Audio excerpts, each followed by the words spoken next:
This is Gerardo Del Real with Resource Stock Digest. Joining me today is the CEO and largest shareholder, I might add, of Atco Mining, Mr. Etienne Moshevich. Etienne, great to have you back on. How are you today?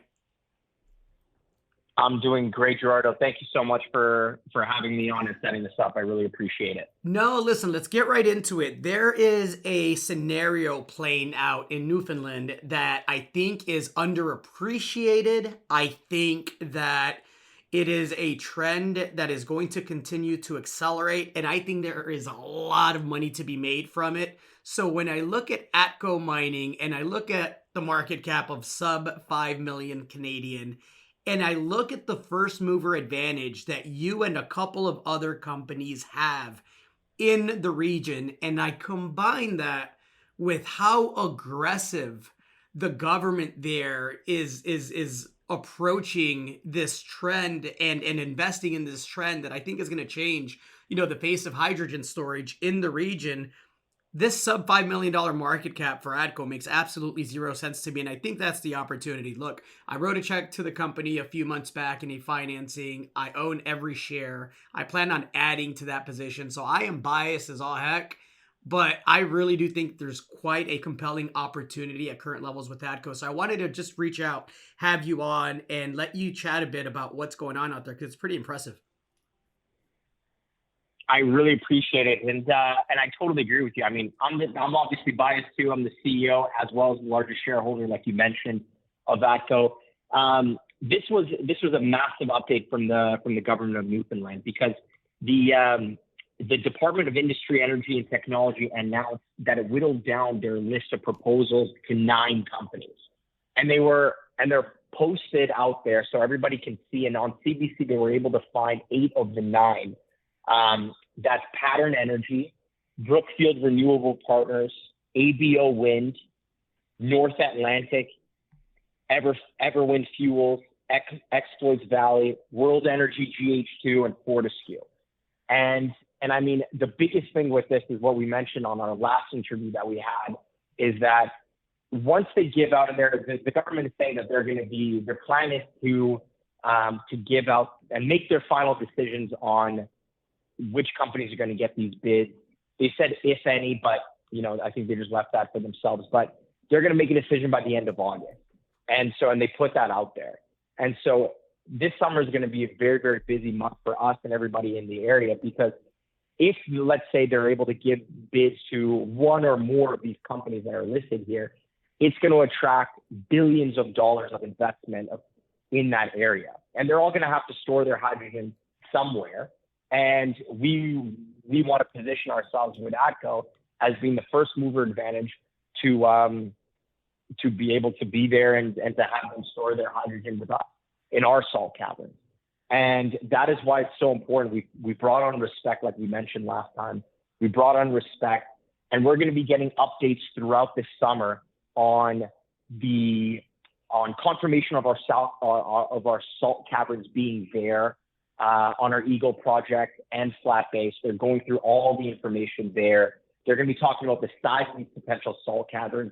And then they're also going to be hopefully talking about how much hydrogen we could potentially store in each one of these salt caverns. So it's going to be massive. And so all of a sudden, if by the end of August, the government of Newfoundland gives out these bids and these contracts, these companies start attracting billions of dollars into the area. And then by the end of the summer, we're going to be able to have all of this information that Respect has given us and go to one of these companies or all of them and say, hey, look, this is what we have, and maybe cut a deal with one of them. And that is our goal. So this is absolutely huge for the area. Everybody is saying, summer doldrums and summer's, quiet. Not for us. There's going to be a lot of news flow coming from Respect.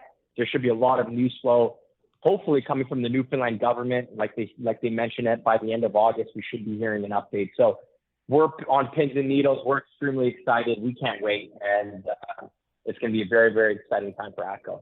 And for those that may be new to the story, or, listen to this interview and decide they want to go Google hydrogen storage, Newfoundland, and they want to find out more about the opportunity, can you explain to everyone just how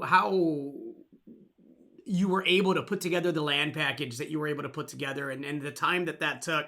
And then can you just provide the context as to how many players in the area, how many companies in the area have the kind of dominant land position that Atco has? Totally. So, at the beginning, you have to you have to take a risk, and you got to be a first mover advantage to have that advantage in anything that you do. And so when we started Atco, this was a couple years ago when we started Atco, and we acquired land, 2 projects to the north of where a lot of our projects are right now that we recently acquired, to the north, and they were very close to Atlas Salt. The ticker is SALT, SALT. And great and ticker, so by we the were way. still private when we. Yeah, great Exactly. ticker, It's a by the great way. ticker. Yeah, Everybody's kudos to gonna. them. Yeah. So we acquired those 2 projects first, and we were saying, you know what? Look, and at that time, Atlas Salt was so-called Red Moon Resources. It was trading at like, don't quote me on this, but it was like maybe 20, 25 cents, something like that around that time. And we said, look, you know what? Salt is different. It's, there's a ton of gold stories out there. There's a ton of copper stories out there, a ton of lithium stories out there. Let's do something different. And if somehow, Red Moon Resources are going to drill, if something happens with them and they hit, then, you know what, our projects that we cut a very, very good deal on are going to be worth a lot more money. And we acquired these projects. We cut a great deal on them. And from prospectors that are great prospectors that I've worked with for many years.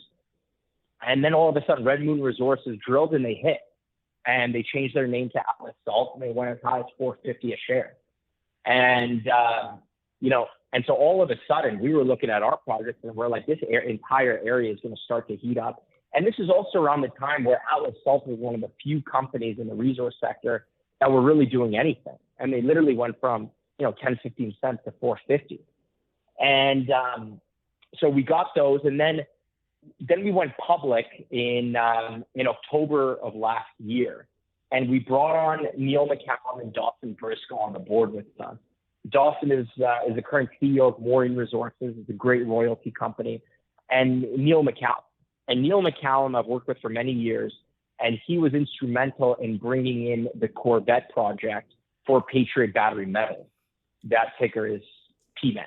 And I'm sure all your listeners, and I know you were on that story for a very, very long time. You were early in that deal. And PMET, has gone north of $17. It's done extremely well, and I think it's only going higher.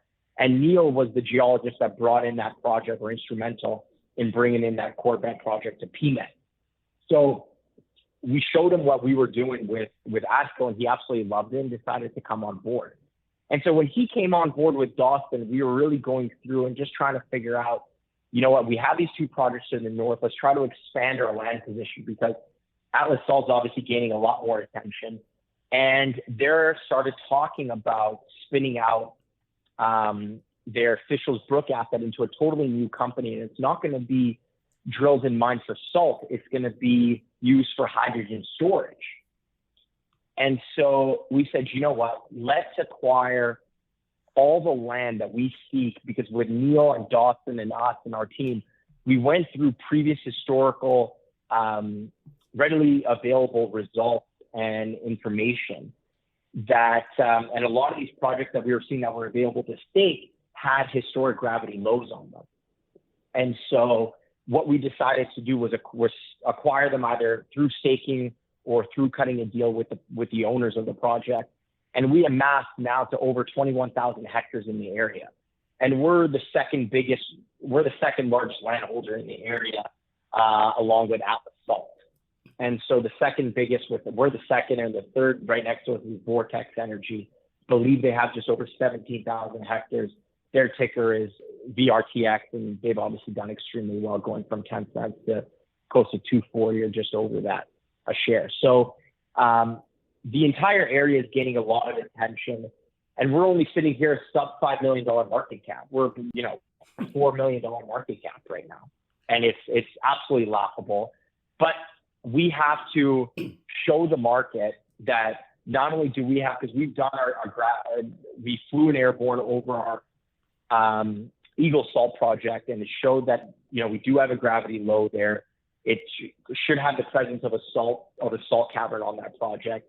And then we acquired the Flat Bay project recently. That was our newest acquisition, because of Neil and our team went through all the historical data that was available with Flat Bay, and it shows us that we could potentially have the presence of another salt dome there. So we acquired that, and then we decided to bring on Respect, who are the same guys that are working with Vortex Energy. And when we showed them everything that we have, they got extremely excited and wanted to come work with us. So we brought them on board, and they're going to be going through, as I said, all of our historical data, all the seismic data that we have, and going to be going through that and then really giving us their opinion about our salt dome presence on our project, the size of those salt domes.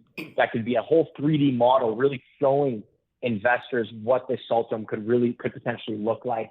And the biggest thing, which Vortex put out there already, which I think got their market super excited, was how much hydrogen you could potentially store in one of these salt domes. And so that's really going to give a much better idea to the market, and as well as some of these players that will hopefully get bids to build wind projects in the area. So that is why we're extremely excited over this whole thing. But I still can't believe we're sitting at a $4 million market cap. It's absolutely crazy to me. But I'm obviously biased, but I don't think we deserve to be here, and I hope we're not going to be here for long. Well, you mentioned Neil McCallum, you mentioned Patriot Battery Metals. I still have, close to 90% of that original position. When I first wrote that deal up and recommended it to my paid subscriber base, and offered the financing to subscribers, it had a market cap of roughly $5-6 million, right? This was back in June of 2021. I absolutely love speculating on companies that have small market caps, management with a clear vision on how to add value, and a trend that is going to last for years on end, regardless of what the Fed does, regardless of what the economy does. This isn't a trend in Newfoundland that's going away anytime soon. Having the first mover advantage that Atco has reminds me a bit of Patriot, in the sense that, what attracted me to Patriot at that time was that large Corvette district that, obviously now has proven itself to be world class. But, there was a potential for multiple commodities that still exists, but lithium is obviously the focus. I knew the lithium trend was going to continue higher. I knew that eventually, if Patriot Battery Metals was able to prove up, a significant discovery, that the stock would soar. And, obviously it's worked out very, very, very well. Atco has a lot of work to do on that front, but that work has commenced, and I'm really looking forward to the re-rating once the market catches on. Anything to add to that, Etienne? No, I mean, I think you're 100% correct. And, we're extremely excited with everything. And we're,